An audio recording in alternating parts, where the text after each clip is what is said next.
Esta noche vamos a meditar en la Sagrada Escritura y quiero que vayamos al libro de Oseas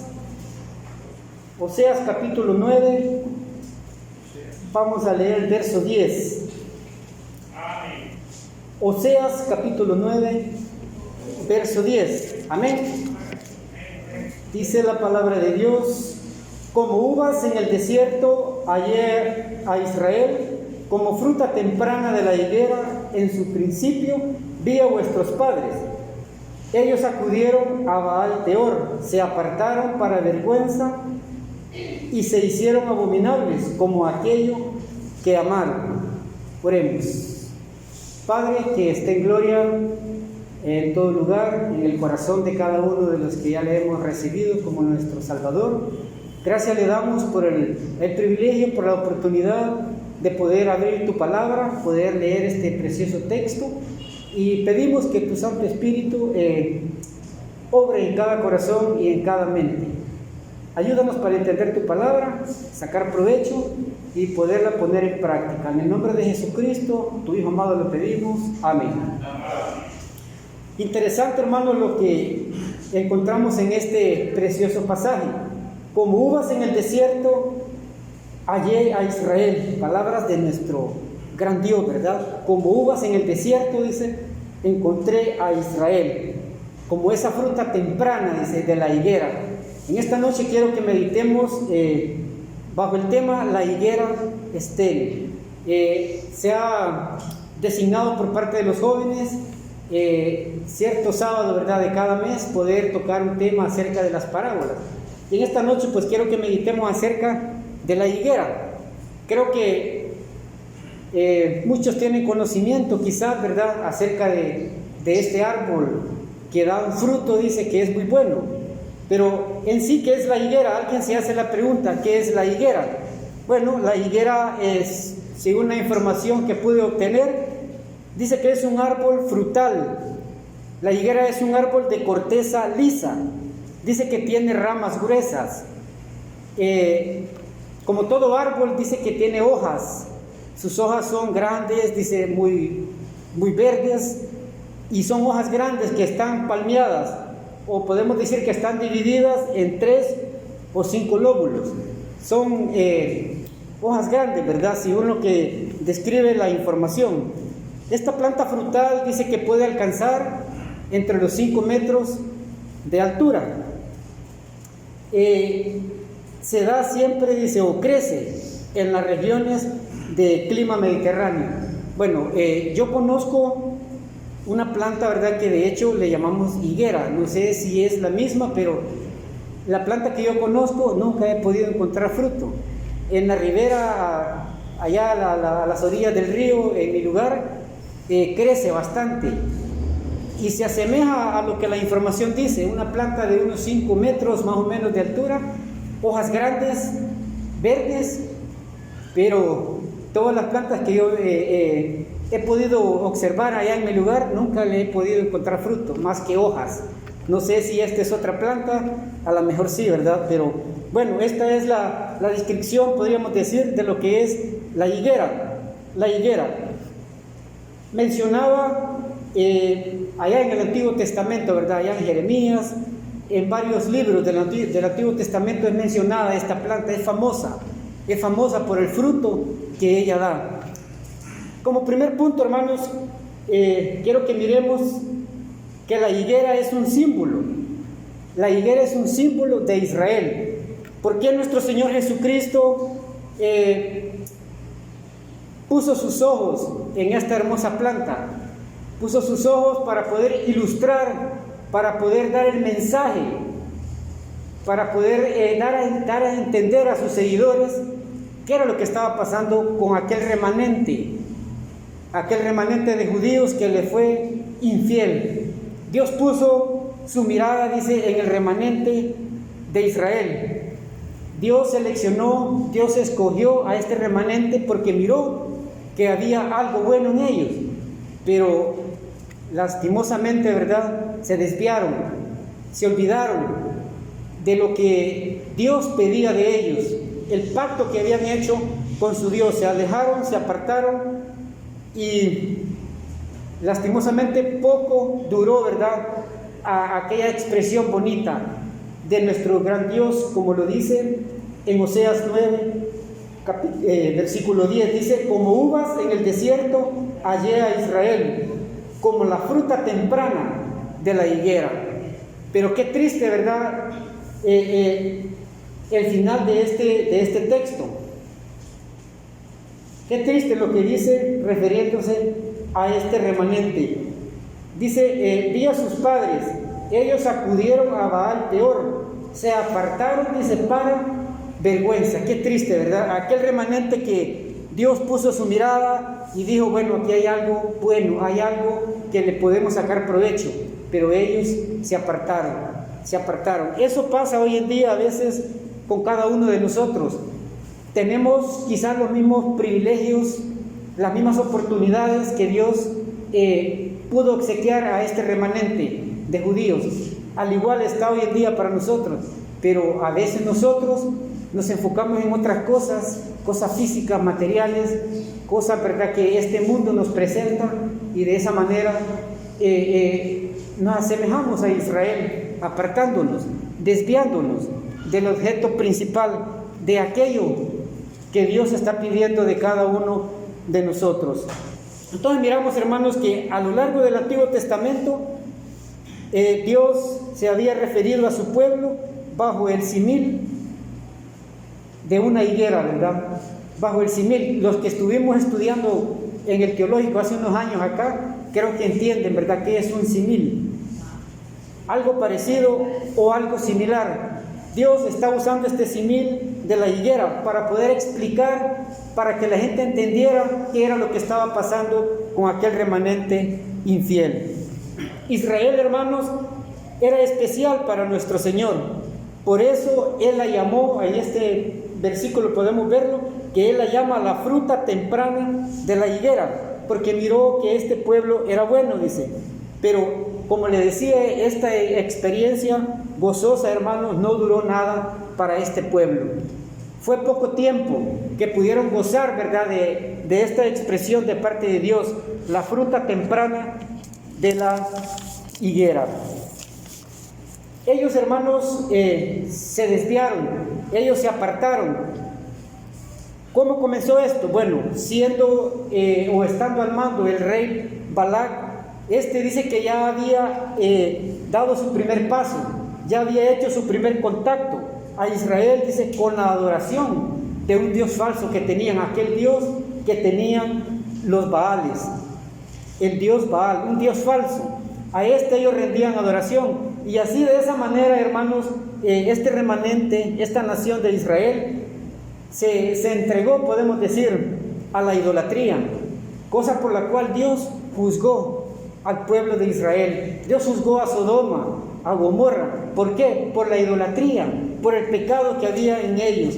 De esta manera, hermanos, se entregaron a la idolatría, y no solo eso, sino que también dieron oportunidad, dieron acceso a la inmoralidad, un pecado grande delante de nuestro Dios. Y de esa manera, hermanos, comenzaron a perderse, comenzaron a distraerse, ¿verdad?, en los placeres que los vecinos estaban brindándoles. De esa manera se apartaron, y ya no eran aquel remanente fiel, ya no era aquella fruta, como Dios decía, ¿verdad?, que hacía la comparación como la fruta temprana de la higuera. Ya no era eso para Dios, porque dieron la espalda y comenzaron a fornicar, comenzaron a formar sus propios dioses, y de esa manera pues pecaron contra Dios. No sé cuántos de nosotros quizá no tenemos una estatua, quizá no tenemos ahí algo como ídolo, pero hay muchas cosas que este mundo, hermanos, nos está poniendo como tropiezo, como estorbo, y a veces nosotros cedemos, a veces nosotros somos arrastrados, somos seducidos, y comenzamos a fallar, comenzamos a pecar en contra de nuestro Dios, con el hecho de ignorar, con el hecho de pasar por alto el compromiso que tenemos como hijos de Dios de poder dar fruto, poder llevar fruto, no ser como la higuera estéril, como aquella higuera que nuestro Señor Jesucristo se acercó para ver si encontraba algo en ella, y no encontró ningún fruto. Es triste cuando caemos en la condición, hermanos, que se encontraba este remanente, dando prioridad a las cosas del mundo, dando prioridad a otro Dios que no era real, dando prioridad, hermanos, a la avaricia, a tantas cosas que podemos mencionar, que eso impide nada más y nada menos, hermanos, para tener una relación amplia con nuestro Dios. Entonces miramos que Israel era una frondosa viña. Eso era Israel ante los ojos de nuestro Dios, pero con el tiempo se quedó sin fruto. ¿Por qué, hermanos? ¿Por qué se quedó sin fruto? Porque no reconoció que la abundancia venía o viene de nuestro Dios. No reconocieron eso. Ellos pensaron que tenían que hacer amistad con los otros pueblos vecinos para poder obtener ciertas cosas materiales, y así de esa manera el pecado va entrando y va entrando y va destruyendo y va destruyendo. Al final, hermanos, pues llega la muerte, y eso es lo más lamentable. Entonces Israel era una frondosa viña, pero por ceder, por dar prioridad a otras cosas, hermanos, se quedó sin fruto. De hecho, cuando nuestro Señor Jesucristo, hermanos, iba camino, dice, a Jerusalén, entonces fue que Él miró una higuera de lejos, dice, y entonces quizás tuvo hambre y fue a ver qué encontraba en ella. El profeta Jeremías ya estaba anunciando también todo esto, hermanos, desde años antes que nuestro Señor Jesucristo se refiriera a sus discípulos por medio de esta parábola de la higuera. Jeremías ya había anunciado que esto era un símil, que esto era una comparación, ¿verdad?, con el pueblo de Israel. Vamos a ver qué dice Jeremías 8:13.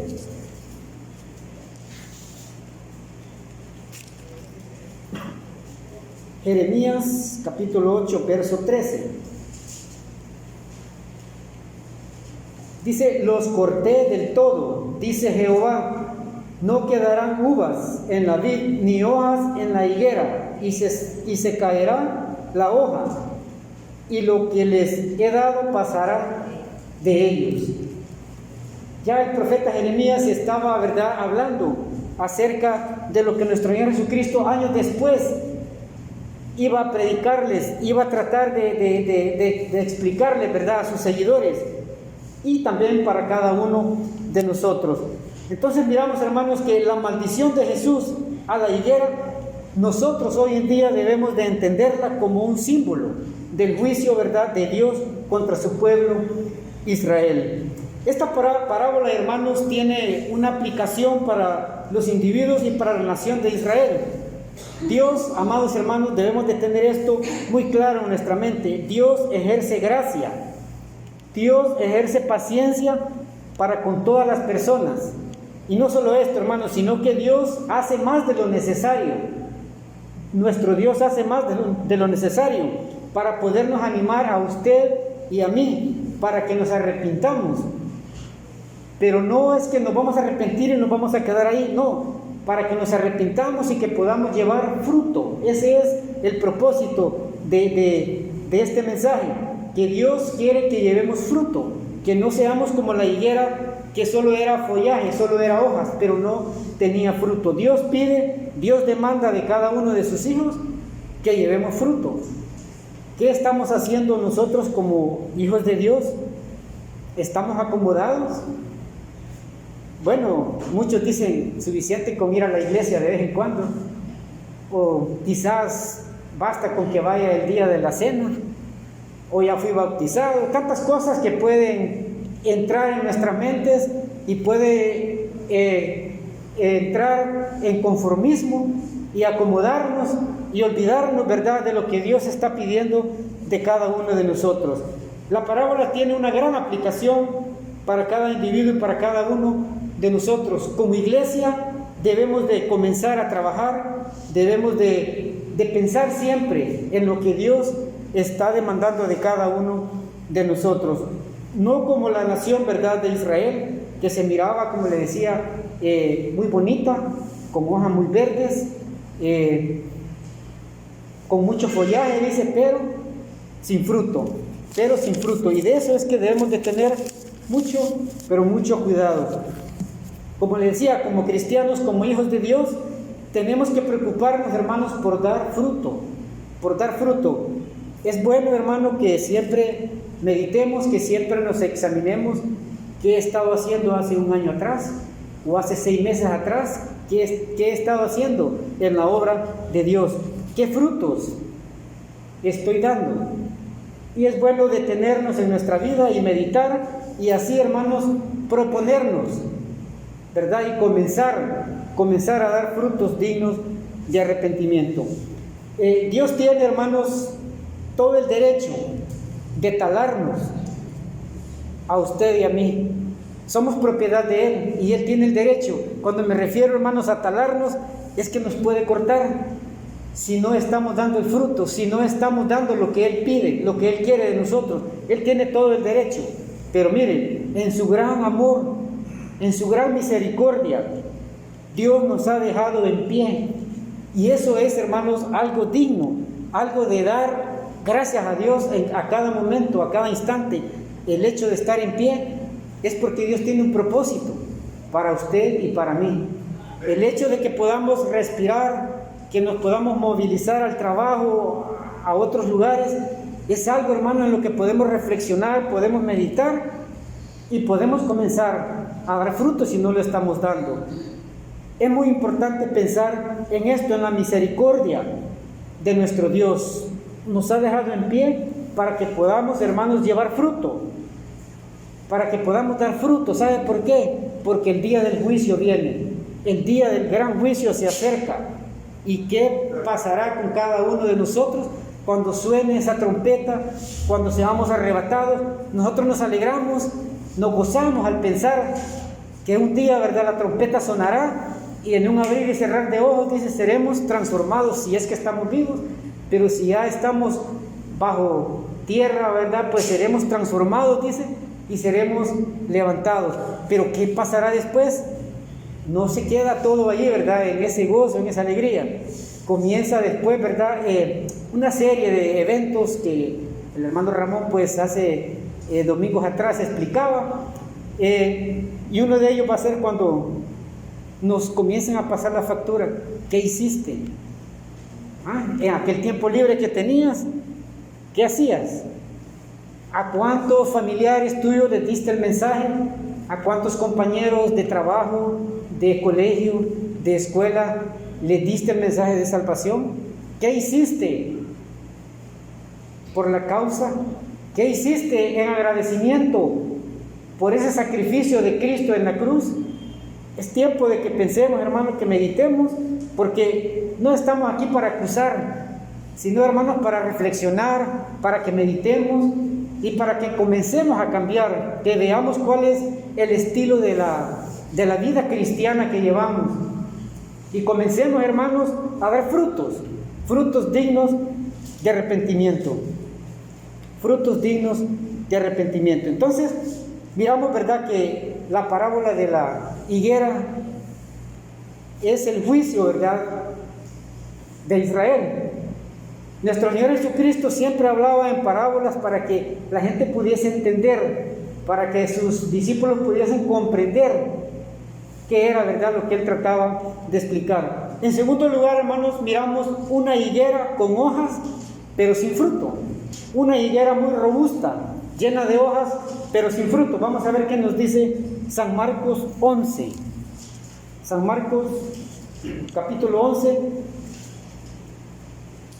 versos, vamos a leer desde el 12. San Marcos, capítulo 11, verso 12, amén. Dice, al siguiente día, cuando salieron de Betania, tuvo hambre, y viendo desde lejos una higuera que tenía hojas, fue a ver si tal vez hallaba algo, o en ella algo. Pero cuando llegó a ella, nada halló, sino hojas, pues no era tiempo de higos. Entonces Jesús dijo a la higuera, nunca jamás coma nadie fruto de ti. Y lo oyeron sus discípulos. Interesante, ¿verdad?, lo que nos dice San Marcos. El verso 13 dice, y viendo de lejos una higuera que tenía hojas. Fue a ver si tal vez hallaba en ella algo. Qué interesante. Y al final de este texto, Marcos dice, pues no era tiempo de higos, o sea, no era tiempo de cosecha. Algunos críticos, algunos estudiosos críticos se han preguntado por qué el Señor Jesucristo se abocó a la higuera si Él bien sabía que no había higos, o sea, no era tiempo de cosecha, siendo omnisciente, ¿por qué Él fue? Bueno, nosotros entendemos, ¿verdad?, que el mensaje de Cristo en esta parábola dice que lo hace de una manera gráfica, de una forma gráfica para que los seguidores, los discípulos pudiesen entender a lo que se refería. El Señor Jesucristo estaba hablando claramente de lo que estaba sucediendo con el pueblo de Israel. Hombres capacitados, hombres que se sabían quizás todos los libros del Pentateuco, hombres que sabían realmente qué era lo que Dios pedía, pero de nada sirve que tengamos toda la Biblia memorizada, pero si no la aplicamos a nuestra vida, es en vano. Entonces esta gente vivía así. Por eso el mismo Señor Jesucristo les decía hipócritas, porque miraban lo malo en otros, pero no miraban la gran carga que ellos tenían. Entonces les llamaba hipócritas. Entonces Él hablaba en parábolas para que pudiesen entender el mensaje de lo que estaba pasando con este remanente de Israel. Entonces muchos piensan eso. ¿Por qué? Siendo omnisciente, ¿por qué si Él sabía, llegó a buscar si no era el tiempo de la cosecha? Pero para comprender también, hermanos, cada uno de nosotros debemos de entender un aspecto de mucha importancia, de la relación que tiene o que hay entre las hojas y el fruto de la higuera. Se dice que allá en Palestina, cuando llega la primavera, hermanos, comienzan, dice, estos árboles frutales comienzan a tirar sus hojas, pero dice que a la misma vez que salen las hojas, comienzan a salir unos pequeños botones que son comestibles. A lo mejor nuestro Señor Jesucristo pensó, ¿verdad?, cuando miró aquella higuera frondosa, robusta, llena de hojas, pensó que podía encontrar fruto, por eso se acercó. Entonces, de esta manera, la gente que vive en estas regiones se dan cuenta que cuando la higuera tira hojas, pero no tiene esos pequeños botoncitos, entonces esto es una señal de que la higuera es estéril, que la higuera no va a dar fruto. Simplemente se mira robusta, con follaje, pero solo es aquello, ¿verdad?, la hermosura, las hojas, pero no hay fruto. Entonces hay que entender eso, y eso es lo que nuestro Señor Jesucristo trataba de explicarle, ¿verdad?, a cada uno de los seguidores que aparentaban tener conocimiento, pero no era así, ¿verdad? Con sus acciones mostraban otra cosa, ¿verdad? Mostraban que realmente no eran o no amaban a nuestro Señor Jesucristo. Entonces, si esos pequeños higos no aparecen juntamente con las hojas, entonces eso indicaba, ¿verdad?, que el árbol era estéril, que el árbol ya no iba a producir más frutos. Entonces es triste, ¿verdad?, la historia de esta hermosa planta, pero a la vez, hermano, un gran mensaje para cada uno de nosotros. Por lo tanto, nuestro Señor Jesucristo, hermano, se acercó a la higuera frondosa y, como le decía, Él pensó que podía encontrar fruto porque se miraba llena de hojas, se miraba muy robusta, pero no pudo encontrar nada, ¿verdad? Dice que inspeccionó la higuera detenidamente y no encontró nada en ella, solamente hojas, pero no encontró fruto. Qué triste va a ser, hermanos, para cada uno de nosotros que nos acomodamos, que nos volvemos haraganes, que no queremos trabajar. Va a ser triste, ¿verdad?, como lo que le pasó a la higuera, cuando nuestro Señor Jesucristo nos llame y nos comience a preguntar, nos comienza a pedir factura de lo que hicimos mientras estuvimos, ¿verdad?, como turistas en esta tierra. Hay que pensar, hermano, en todo esto y comenzar entonces a dar fruto, comenzar a dar esos frutos dignos de arrepentimiento.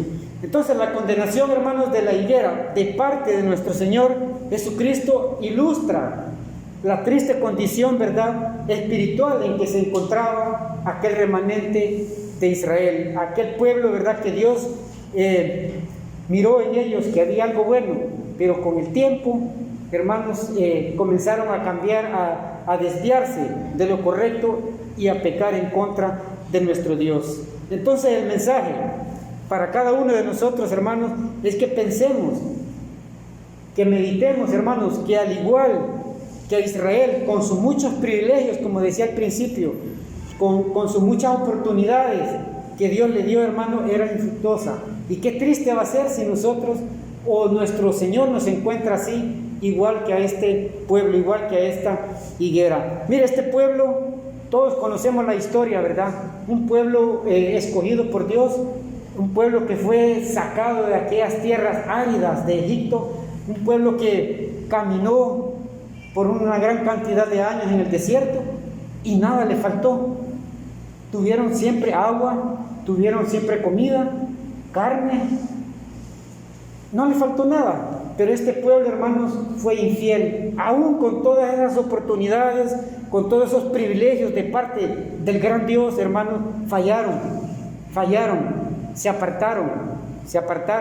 Y eso, hermano, es lo que debemos de entender, lo que debemos de aprender nosotros de esta preciosa parábola, que no debemos de seguir los pasos del pueblo de Israel, sino que más bien, hermanos, debemos de ser agradecidos y debemos de ser cristianos trabajadores en la obra de nuestro Dios. El tiempo, hermanos, pasa rápido. Nuestra vida es fugaz. Y eso, hermano, debemos de tenerlo siempre en nuestra mente. Y eso nos va a ayudar para que podamos, hermanos, a comenzar a trabajar, que podamos comenzar a dar ese fruto que Dios pide de cada uno de nosotros. El pueblo de Israel, hermanos, tenía que estar vigilante. El pueblo de Israel, hermanos, tenía que comenzar a dar frutos en el tiempo de la visita de Dios. Ahora nosotros como iglesia, como cristianos, como hogares cristianos, hermanos, debemos también de pensar en esto, de estar vigilantes, de estar, hermanos, tomando muy en cuenta esta advertencia de Cristo para cada uno de nosotros. Cristo viene en cualquier momento, en una forma inesperada. Él va a venir en un abrir y cerrar de ojos, dice la palabra. Cristo vendrá, ¿y qué pasará con nosotros? ¿Qué fruto va a encontrar en nosotros? Debemos entonces de hacernos esta pregunta y comenzar, hermanos, a trabajar, comenzar a ser mejores delante de nuestro Dios. Debemos de comenzar a brillar, hermanos. Debemos de comenzar a resplandecer, a llevar esa preciosa palabra, hermanos, que es la que da la seguridad, la salvación, la vida eterna a cada persona. No importa lo malo que sea, no importa los pecados que haya cometido, Dios le está esperando con los brazos abiertos para perdonarle y para ayudarle, para confortarle, animarle a que siga adelante. ¿Quiénes éramos nosotros sin Cristo? Podrida llaga, no valíamos nada, mas ahora somos pueblo escogido, nación santa, y eso no porque lo merecíamos, sino por pura gracia, por pura misericordia de parte de nuestro Dios. Entonces, hermanos, es tiempo de que pensemos, que meditemos que nuestro gran Salvador, el Señor de nuestras vidas, no va a venir acá, hermanos, para ver si nosotros tenemos un hermoso culto. Él no va a venir acá, hermanos, para ver si nosotros estamos seleccionando la mejor música. Él no va a venir, hermanos, para ver si nosotros realmente estamos participando en la cena del Señor. Tampoco va a venir a ver si es que realmente ya fuimos bautizados. No, Él no viene por eso. Él viene a buscar fruto digno de arrepentimiento. Y ojo, hermano, no es que yo esté diciendo que esto es malo. No. Esto, hermano, es bueno en la vida de cada uno de nosotros, porque esto es el principio del fruto, el congregarnos. Bueno, porque estoy gozoso, porque estoy agradecido con mi Dios, es que yo me congrego. Y para poder tener comunión con mis hermanos, ¿verdad? Porque ahora soy parte de esta gran familia, que Cristo es la cabeza. Y es por eso, hermanos, que nosotros estamos siempre pensando en formar parte, en ser miembros, ¿verdad?, de una iglesia como la iglesia local. Estamos siempre pensando en tomar la Santa Cena, en ser partícipes, porque es un mandato de Dios. Pero esto no quiere decir, hermanos, que lo es todo. Muchos nos conformamos con esto. No, voy de vez en cuando a la iglesia, siempre estoy en la Santa Cena, ya fui bautizado, y hacemos una gran lista. Y al final, hermano, esto se viene a convertir en follaje nada más. Esto se viene a convertir, hermanos, en algo hermoso, pero sin fruto, algo vano. No dejemos, hermanos, que estas cosas buenas, ¿verdad?, las cuales he mencionado, se nos den, como quien dice, a la contraria, ¿verdad? Y nos sirva simplemente como excusa y no poder dar el fruto que Dios está esperando de cada uno de nosotros. Quiere que demos fruto. ¿Y cuáles serán esos frutos? Bueno, todos conocemos lo que dice Gálatas 5, ¿verdad? 22 y 23, hay una gran lista. Y comienza con el amor, algo, ¿verdad?, que a todos nos llama la atención cuando se menciona esta palabra, amor. Pero meditemos, pensemos, ¿qué hacemos por el prójimo? El amor que Dios nos ha dado debemos de ponerlo, hermanos, en práctica. Debemos de hacer que ese amor pueda crecer. Pero si nosotros, hermanos, encontramos un tesoro y lo llevamos y lo guardamos y lo ponemos 5 candados, ¿quién se dará cuenta de aquel tesoro? Nadie, solo yo, porque yo sé dónde lo tengo escondido. Al igual, hermanos, el amor que Dios nos ha dado por medio de Jesucristo no es para que lo tengamos encerrado, no es para que lo guardemos, es para que lo comencemos a esparcir, para que comencemos, hermanos, ¿por quién? Por nuestras familias. En nuestras familias hay muchos que no han conocido de Cristo, y qué terrible va a ser cuando Cristo venga y nos llame y me diga: Pedro, ¿qué hiciste por tu familia? Mira cuántos se perdieron. Y yo comience a recordar, si tuve tiempo de hablarle del mensaje, pero mejor me ponía a hablar del fútbol, mejor me ponía a hablar de la electricidad, de otras cosas que no tenían validez delante de nuestro Dios, algo terrenal, algo físico, algo material. Dios no quiere, no espera nada de eso. Comencemos entonces a dar frutos de arrepentimiento y pensemos siempre en el amor. En el amor, amamos a nuestro prójimo. ¿Cuánto le amamos? Bueno, comencemos a dar el mensaje. Siempre hay oportunidades, aunque tengamos 15 horas de trabajo, siempre hay una oportunidad. Alguien se nos va a poner al lado y ahí tenemos que aprovechar para dar el mensaje de salvación. Entonces, hermanos, como conclusión, decíamos, ¿verdad?, que la higuera es un símbolo de Israel, pero también miramos en segundo lugar una higuera con hojas, con muchas hojas, pero sin fruto. Mucho follaje, pero sin fruto. En sí, hermanos, esta preciosa parábola de la higuera intenta enseñarnos, hermanos, una gran verdad fundamental para cada uno de nosotros. Y esa gran verdad, hermano, es que Dios es paciente. Y Dios, hermano, nos concede el tiempo para que podamos cambiar. Si estamos aquí, hermanos, por un propósito. Dios tiene un propósito para cada uno de nosotros. Dios quiere que cambiemos y comencemos, hermanos, a dar ese fruto que quizás no le estamos haciendo. Quizás estamos, como le decía, acomodados y no estamos dando el fruto que Dios espera de cada uno de nosotros. Ninguno de nosotros, como hijos de Dios, podemos saber, hermanos, cuánto tiempo tenemos por delante. Nadie puede decir: no, es que ahorita estos 5 años voy a dedicárselos al trabajo y después de 5 años voy a comenzar a predicar las buenas nuevas de salvación. No podemos estar pensando en eso, porque el tiempo, hermanos, solo Dios lo conoce. Solo Dios sabe cuánto tiempo nos queda de vida. Por eso el tiempo, hermanos, de comenzar a dar fruto es ya. El tiempo es hoy, de que comencemos a dar ese fruto que Dios quiere de cada uno de nosotros. Algo importante también que debemos de tener en nuestra mente, hermano, es que cuando Dios juzga, siempre lo hace con justicia. ¿Sabe por qué? Porque solo Él conoce nuestra vida, solo Él conoce a profundidad nuestra vida. ¿Qué estoy haciendo yo? ¿Cómo me comporto delante de las demás personas que no son miembros de Cabañitas? Solo Dios conoce, solo Dios sabe lo que está pasando con cada una de nuestras vidas. Dios siempre, algo importante también que debemos de tener en nuestra mente, Dios siempre, hermanos, está cuidando su viña. De eso debemos de estar seguros. Dios siempre está cuidando de su viña y Él sabe en qué condición se encuentra cada árbol. Dios sabe en qué condición nos encontramos cada uno de nosotros como árboles, si verdaderamente estamos llenos de hojas o verdaderamente estamos dando ese fruto que Dios espera de nosotros. Y para terminar, hermanos, segunda de Pedro 3:9 dice algo tan importante, ¿verdad? Dios es tan misericordioso que Dios no quiere que nadie perezca. Dios quiere, dice, que todos procedan al arrepentimiento. Fíjate que, hermanos, espero que pensemos siempre, ¿verdad?, en lo que Dios espera de cada uno de nosotros. ¿Qué estamos dando nosotros como fruto? ¿Estamos acomodados? Bueno, es tiempo de reflexionar. Hoy es el tiempo de empezar, hermanos, a dar ese fruto que Dios espera de cada uno